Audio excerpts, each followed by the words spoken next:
খানবাড়ির ইজ্জত নিয়ে খেলতে আসছিস না? এই খারায় রইছিস খেললে কি ওরা পিটা? ভাইজান ওর কোনো দোষ নাই। ওর কোনো দোষ নাই? তোরা জোর করে তুলে নিয়ে যাইতেছে আর ওর কোনো দোষ নাই? জোর করে তুলে নিতেছে না, আমি নিজে ওর হাত ধরে পালাইছি। বিয়াদব, আমি ভালোর ভালো খারাপের খারাপ। মেহমান দেখে তোরে আমি কিছু বলি নাই, দাঁতে দাঁত কামড় মারে সহ্য করে গেছি। তোর সাহস দেখে অবাক হয়ে যাই, তুই আমার কলিজায় ধরে টান দিছস। সে যদি তোমার কলিজা হয় তাহলে রত্নাকে। বাবা আপনি? হ্যাঁ আমি।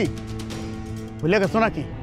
আজ থেকে 10 বছর আগে তুমিও আমার কলিজা ধরে টান দিছিলা, ভুলে গেছো? বাবা কি বলতেছেন আপনি? ঠিকই বলতেছি। এই নিরপরাধ ছেলেটাকে তুমি কেন বাইন্ধে রাখছো? এই অপরাধ তো তুমিও করছিলা। কই 10 বছর আগে তোমারও তো জর্দার ফ্যামিলি কিছু করে নাই। না না বাবা, আপনি একটা ঘটনারে আরেকটা ঘটনার সাথে গুলায় ফেলতেছেন। এটা একদম আমাদের পারিবারিক একটা ব্যাপার, আর তাছাড়া এটার সাথে খানবাড়ির মান সম্মান সবকিছু জড়িত। জর্দার বাড়ির মান সম্মান নিয়ে তুমিও খেলছিলা।